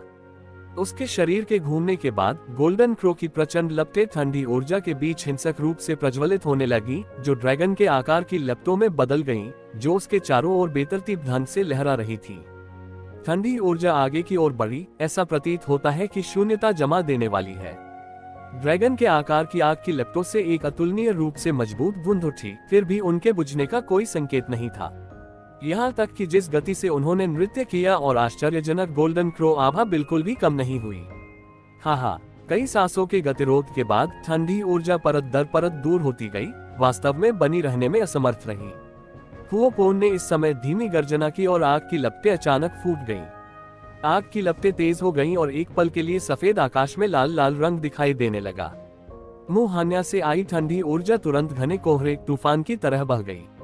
हवा चरम ठंडी ऊर्जा के साथ तेजी से झुलसा देने वाली गर्म हो गई। आपके पास अभी भी एक आखिरी कदम है। हुओपोन धीरे धीरे उतरा। उनके लैंडिंग पॉइंट और उनकी पिछली स्थिति में जरा भी अंतर नहीं था। संप्रदाय मास्टर हुओ के उच्च शिष्य होने के योग्य आप वास्तव में असाधारण हैं। म्यू हान्या ने ईमानदारी से प्रशंसा की। हनाई, पीछे हटने की कोई जरूरत नहीं है। उसे अनुभव करने दे कि ice phoenix god investiture canon वास्तव में क्या है। मु यूंजी ने धीमी आवाज में कहा। मु हन्नी ने धीरे से सिर हिलाया। जैसे ही उसने जल्दबाजी में अपने हाथ भींच लिए, उसके चेहरे के भाव गायब हो गए। यदि कोई कहता है कि उसने अभी 30% रोक रखा है, तो वह निश्चित रूप से इस अंतिम प्रहार में अपना सर्वश्रेष्ठ प्रदर्शन करेगा। इसके विपरीत हुओपोन वास्तव में वहीं खड़ा रहा, सीधा खड़ा रहा। केवल छिद्रों से युक्त कमजोर लपटों की एक परत ने उसके पूरे शरीर को घेर लिया था और वह गोल्डन क्रो की गहन ऊर्जा से बचाव करने की किसी भी स्थिति में नहीं दिख रहा था। जैसे ही उसके हाथ के इशारे धीमे हो गए, म्यू हान्या ने अपनी भौहें सिकोड़ ली।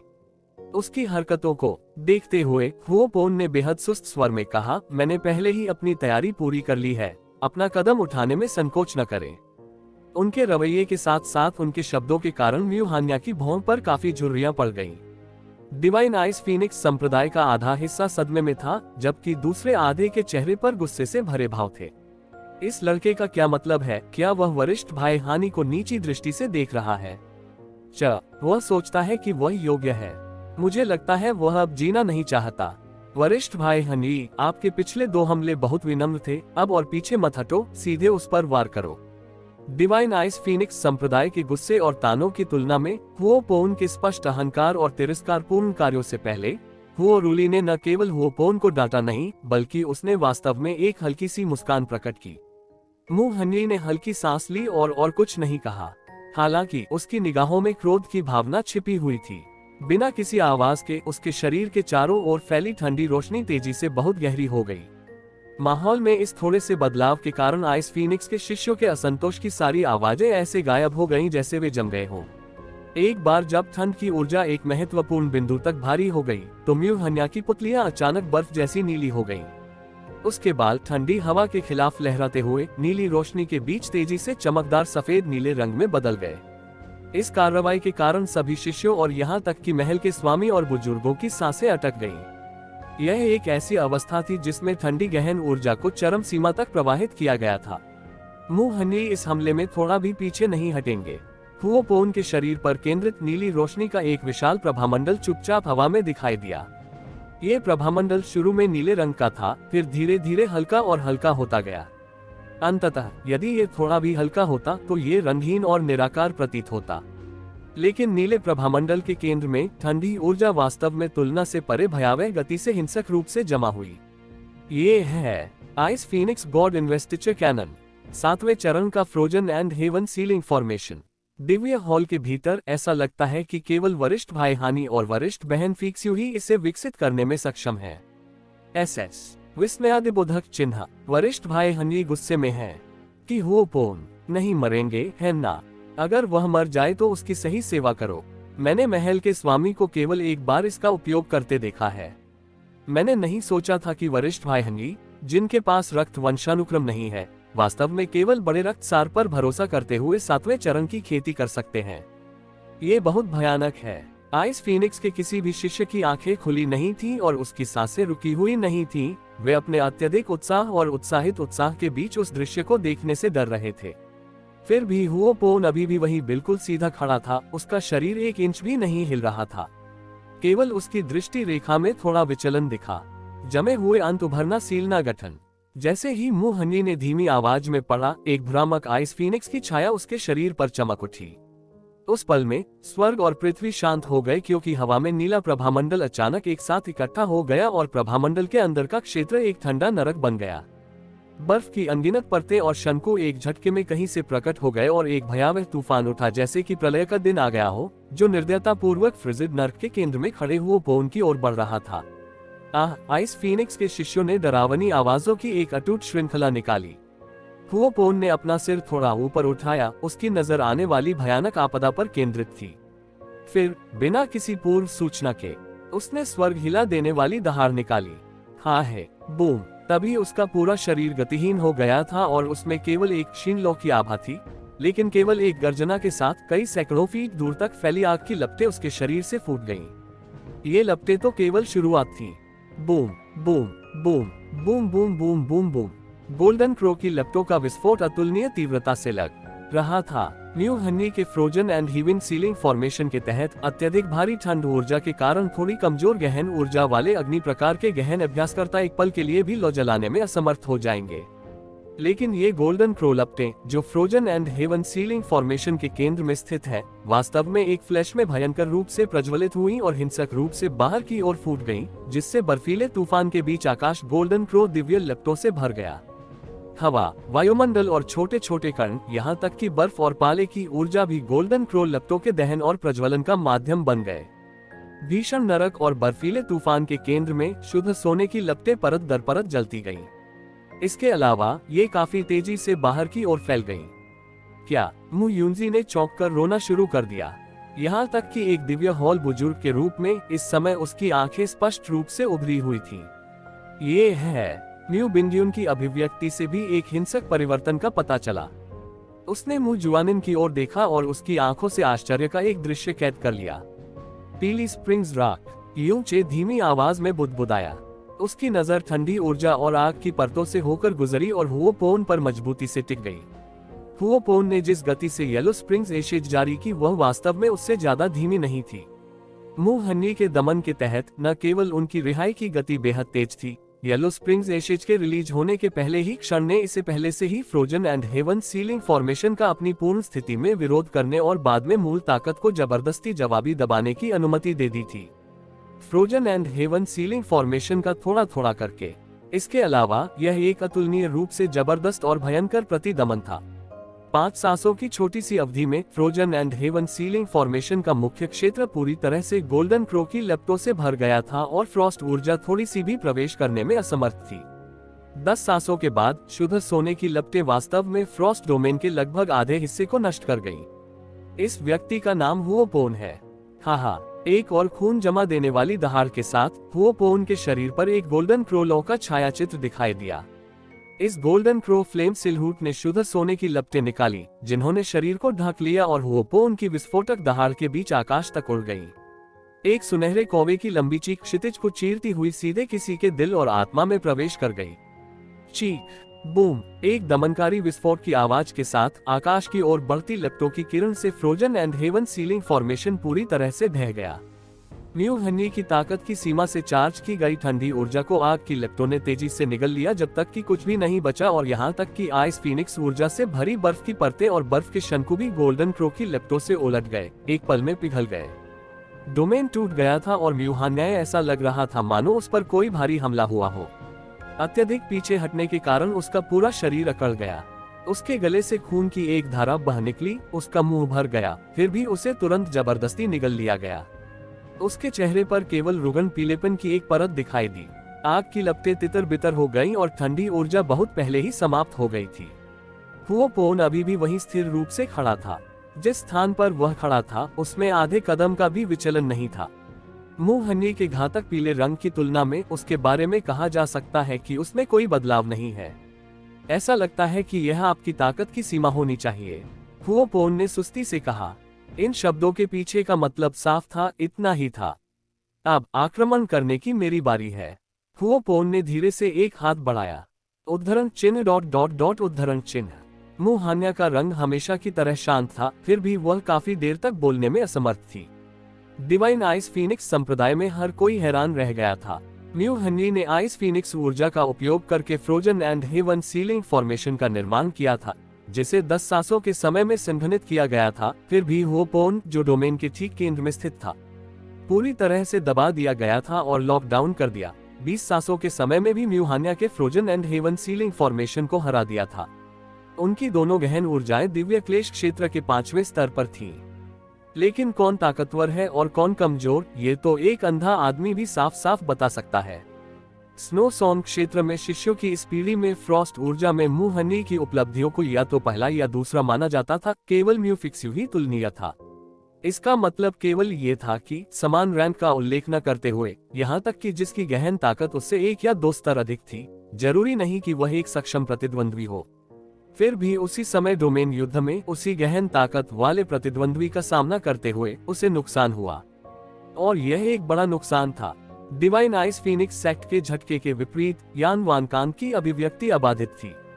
ये स्पष्ट था कि उसने लंबे समय से इस स्थिति का अनुमान लगाया था।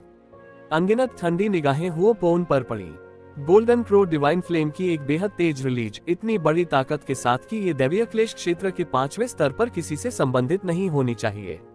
हुओपोन वह व्यक्ति था जिसे हाल ही में हुओरूली द्वारा स्वीकार किया गया था, विशेष रूप से दिखावा करने के लिए लाया गया था। गोल्डन क्रो लॉ पर इस हद तक महारत हासिल करना कुछ ऐसा था जिसे उस समय की हुओरूली भी निश्चित रूप से पूरा नहीं कर पाती। ऐसा अस्तित्व वास्तव में फ्लेम गॉड दायरे के गोल्डन क्रो संप्रदाय की इस पीढ़ी में प्रकट हुआ। युनचे की भौहें धीरे धीरे कड़ी हो गईं, उसकी निगाहें हुओपोन पर टिक गईं। ये भावना, रक्तरेखा दमन। युनचे के शरीर में गोल्डन क्रो के दिव्य रक्त की कम से कम 9 बूंदें थीं। इसके अलावा ये उन्हें गोल्डन क्रो सोल द्वारा व्यक्तिगत रूप से प्रदान किए गए थे। इसके अलावा उसके पास गोल्डन क्रो की कुछ दिव्य आत्मा भी थी। फिर भी जब हुओपोन ने येलो स्प्रिंग्स एशेज जारी की तो उसे स्पष्ट रूप से किसी प्रकार का रक्तपात दमन महसूस हुआ था, और काफी स्पष्ट रूप से। इस स्थिति के लिए एकमात्र स्पष्टीकरण ये था कि हुओपोन की गोल्डन क्रो वंशावली संभवतः विरासत में नहीं मिली होगी, यह मूल रक्त होना ही था। इसके अलावा यह मूल रक्त उससे भी अधिक समृद्ध था। इसमें गोल्डन क्रो की दिव्य आत्मा होने की भी अत्यधिक संभावना थी। उनकी फीनिक्स और गोल्डन क्रो दोनों वंशावली मूल रक्त से आई हैं, न कि विरासत से। आज से पहले केवल फैंग जुएर ही उसे रक्तपात से दबाने में सक्षम था, और फैंग जुएर की फीनिक्स वंशावली फीनिक्स सोल के पूर्ण अनुदान से आई है। ब्लू पोल स्टार के बिल्कुल विपरीत, गॉड ड्रीम का इतिहास सैकड़ों हजारों वर्षों तक फैला हुआ था और देवताओं द्वारा छोड़ी गई लगभग सभी विरासतें नष्ट हो चुकी थीं। आदिकालीन देवताओं के विलुप्त होने से पहले बचे हुए आत्मा के टुकड़ों को हजारों साल पहले खोजा जाना चाहिए था, और किसी के लिए भी अब तक जीवित रहना असंभव था, जैसा कि ब्लू पोल स्टार में हुआ था। लेकिन हुओपोन, क्या ये हो सकता है? मु हान्या को अंततः थोड़ा बेहतर होने से पहले 1 दर्जन सांसें लेनी पड़ी। हल्की सी हंसी छोड़ने के बाद उसका दाहिना पैर पीछे की ओर चला गया। भाई पोन, अपनी चाल चलो। गोल्डन क्रो की लपटें 3 महान दिव्य लपटों की सबसे बड़ी दहनशील शक्ति के साथ स्वाभाविक रूप से आइस फीनिक्स की तुलना में कहीं अधिक शक्तिशाली थीं। लेकिन अगर कोई रक्षात्मक क्षमता की तुलना करे तो आग स्वाभाविक रूप से बर्फ से काफी कमतर थी। हुओ पोन ने बात नहीं की। जैसे ही उसने हल्के से अपनी उंगली हिलाई, उसकी आंखों में लौ की एक किरण चमक उठी और आग की एक मुट्ठी के आकार की गेंद बिजली की तरह उड़ गई और साथ ही आकार में भी बढ़ती गई। जब यह म्यू हान्या के सामने पहुंचा तो लौ पहले से ही कई लोगों की संयुक्त ऊंचाई से अधिक ऊंची हो गई थी। जब म्यू हन्नी ने अपनी मुट्ठी बाहर निकाली तो उसकी भौहें सिकुड़ गईं। नीली रोशनी चमकी और आग का गोला हवा में बिखरता और गायब होता हुआ दूर तक चला गया। मैंने अभी अभी आपका अभिवादन लौटाया है। हुओ पोन के उस एक ठंडे बयान ने उसकी हड्डियों में समाये अहंकारी स्वभाव को पूरी तरह से उजागर कर दिया। आप बहुत विनम्र हैं, म्यू हान्या ने कुछ कठोरता से उत्तर दिया। इस समय हुओ पोन ने धीरे से अपना दाहिना हाथ उठाया, जिससे उसकी बांह पर एक प्रचंड ज्वाला प्रज्वलित हो गई। गोल्डन क्रो की यह लौ बहुत तेजी से फैली और पलक झपकते ही 100 फीट से अधिक ऊंची हो गई। इसके बाद लौ अचानक तेजी से सिकुड़ने लगी, क्योंकि लौ का रंग एक साथ लाल सोने के रंग से तेजी से गहरे शुद्ध सोने के रंग में बदल गया। लौ के रंग में परिवर्तन के बाद इसकी ज्वलनशील आभा 10 गुना अधिक बढ़ने लगी। अंत में आकाश की ओर बढ़ती गोल्डन क्रो की उग्र लपटें प्रभावशाली ढंग से हुओ पोन के हाथ में एक सुनहरी किरण में बदल गईं। यह ऐसा था मानो वह 100 फुट ऊंची सुनहरी अग्नि तलवार बन गई हो। स्वर्णिम विनाश, युन चे ने धीरे से कहा। ऐसा लग रहा है कि म्यू हन्याय सीधे गिर जाएगी। चून की गोल्डन क्रो की लपटों में सबसे बड़ी विनाशकारी शक्ति थी, यह न केवल बड़े पैमाने पर भस्मीकरण के लिए उपयोगी थी, बल्कि अत्यधिक शक्ति संपीड़न के लिए भी उपयोगी थी, जिससे ये केंद्रित जला हत्याओं को अंजाम देने की अनुमति देती थी।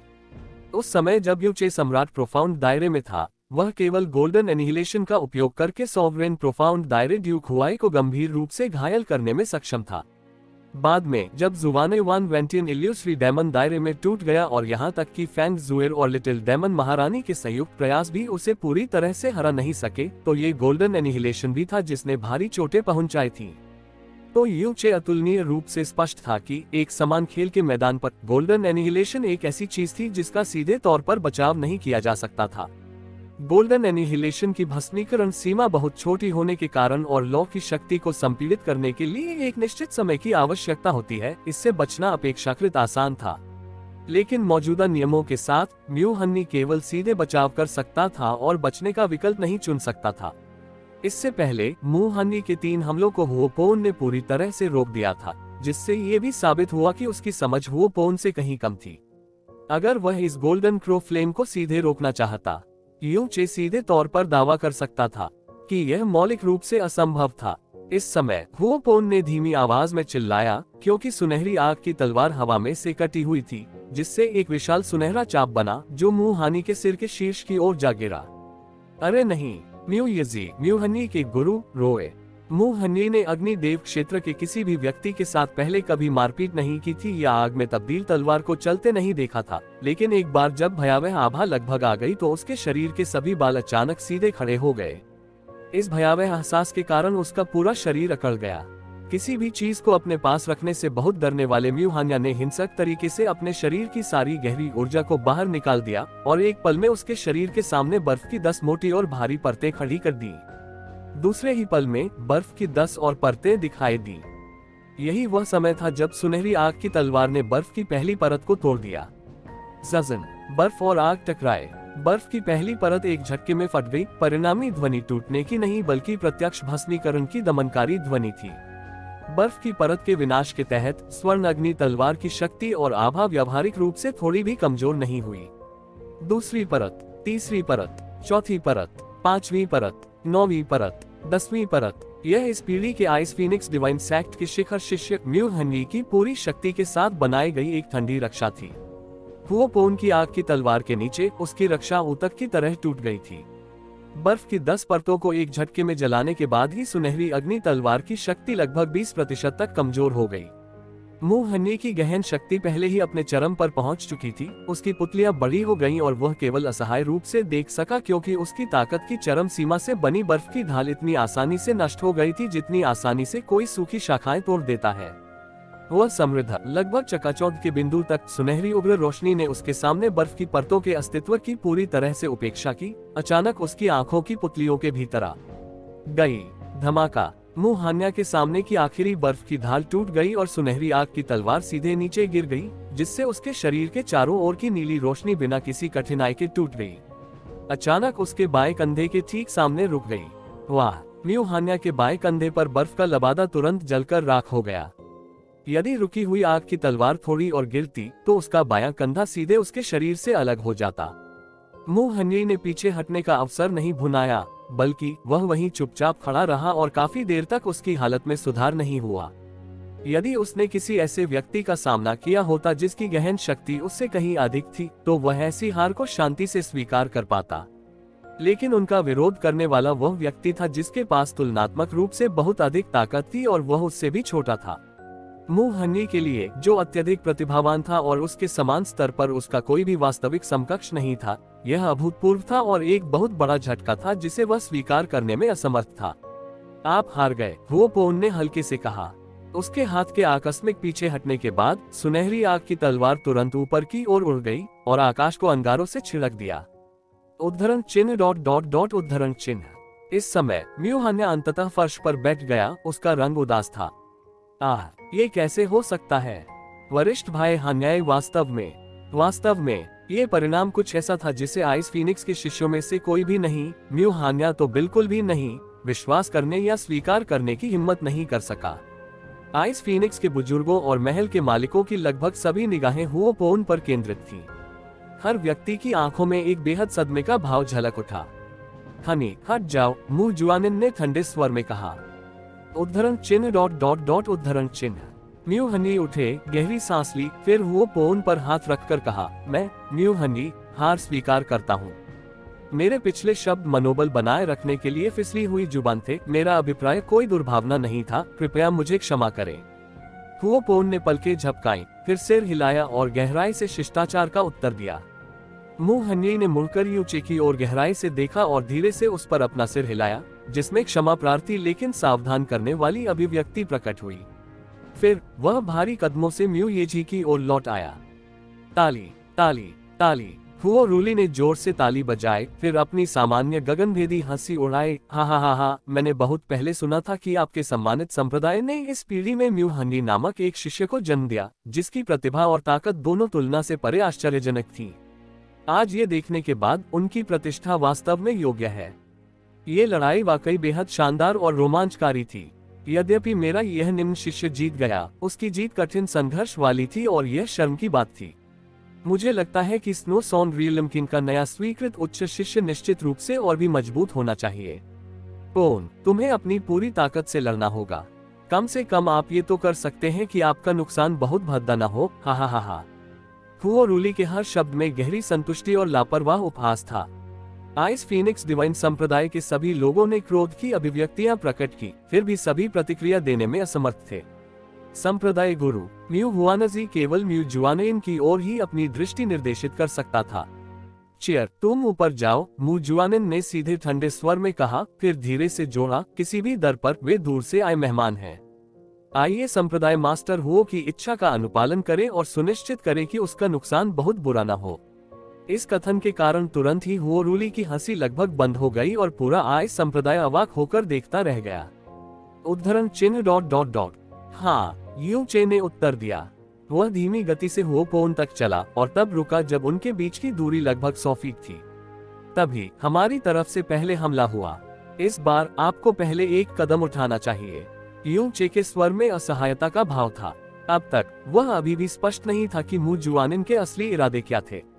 जैसे ही हुओपोन गिरावट के करीब था, हुओ रूली पहले ही हंसी के साथ दहाड़ने लगी, चूंकि यह स्नो सॉन्ग दायरे के राजा का उच्च शिष्य है, इसलिए इसे विनम्रतापूर्वक अस्वीकार करने की कोई आवश्यकता नहीं है। पोन, बस स्नो सॉन्ग दायरे के राजा के उच्च शिष्य की ताकत का ठीक से अनुभव करें।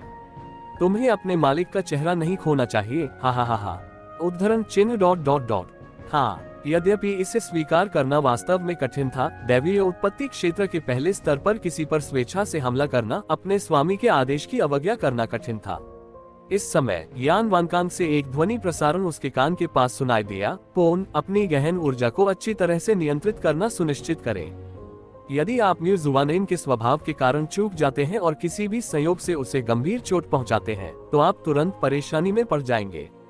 इस स्थिति में इसकी अत्यधिक संभावना है कि यही वह परिणाम है जिसे वह सबसे अधिक देखना चाहती है, लेकिन आपको ये भी सुनिश्चित करना होगा कि आप उसे कम न समझें। स्नो सॉन रियलिमकिन का प्रत्यक्ष शिष्य बनने के लिए उसे कुछ असाधारण होना चाहिए। हुओ पोन ने थोड़ा सिर हिलाया, उसकी नजर सीधे युनचे पर पड़ी। मैं सावधान रहूंगा। हुओ पोन के कदम रुक गए। उसने एक हाथ से पकड़ लिया और लाल रंग की सुनहरी लिप्टों का एक टुकड़ा अचानक यूचे के सामने संघनित हो गया, जो एक चमकदार उग्र रोशनी में खिल गया। उसकी 5 अंगुलियों के हल्के से पीछे हटने के बाद सुनहरी आग की लपटें हवा में फूट गईं और युनचे के पास के क्षेत्र को अपनी चपेट में ले लिया। ध्यान से, म्यू हुआनजी चिंतित होकर चिल्लाया। ये बनिंग सन रप्चर था, जो गोल्डन क्रो के बनिंग वर्ल्ड के रिकॉर्ड का तीसरा क्षेत्र था। ये सबसे मौलिक गोल्डन क्रो भस्मीकरण तकनीक भी थी। केवल ताकत की आभा को देखते हुए हुओ पोन ने अपनी ताकत का केवल 10% ही इस्तेमाल किया, लेकिन उसे अभी भी विश्वास था कि युनचे इसे रोकने में बिल्कुल भी सक्षम नहीं होगा। डिवाइन आइस फीनिक्स संप्रदाय के सभी लोगों के दिलों की धड़कनें तुरंत तेज हो गईं। हालांकि युनचे के कदम जरा भी नहीं हिले, केवल उसका हाथ इत्मीनान से बढ़ा, गोल्डन क्रो की तेज लपटों का स्वागत करते हुए। उसकी हथेली पर चमकदार नीली रोशनी तैर रही थी। वाह! गर्मी की लहरें आगे बढ़ी। जब दुर्जय दहनशील शक्ति वाली गोल्डन क्रो की लपटें युनचे के शरीर के पास पहुंची, तो वे अचानक 2 हिस्सों में बंट गईं, जैसे कोई कर्ट प्रवाहित हो रहा हो। युनचे के बाएं और दाएं और उसके पीछे के क्षेत्र की ओर बह रहा था। बूम! आग की लपटें फूट गईं और युनचे के पीछे बर्फ की परत आसमान की ओर बढ़ गई। उसने अपना हाथ नीचे कर दिया और उसके शरीर से घिरी नीली रोशनी एक साथ गायब हो गई।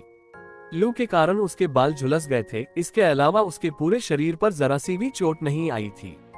इतनी कि गोल्डन क्रो की लौ ने उसके शरीर के एक भी बाल को छुआ तक नहीं था।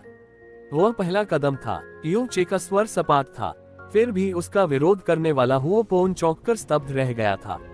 यहाँ तक कि हुओ रूली भी, जो उसके बगल में शो देखने का इंतजार कर रहा था, उसकी मुस्कुराहट उसके चेहरे पर चिपकी हुई थी। हुओ पोन को बेहद डर था कि वह युनचे को गंभीर रूप से जला देगा, इसलिए उसके पहले वार में केवल बहुत कमजोर बल था, इतना कमजोर कि युनचे इसे सीधे विक्षेपित कर सकता था। जहां तक नीली रोशनी और ठंडी गहन ऊर्जा का सवाल है, ये दिखावा करने के लिए इस्तेमाल किए गए एक दिखावे से ज्यादा कुछ नहीं था कि उसने आग की लपटों को दूर करने के लिए ठंडी गहन ऊर्जा का इस्तेमाल किया था।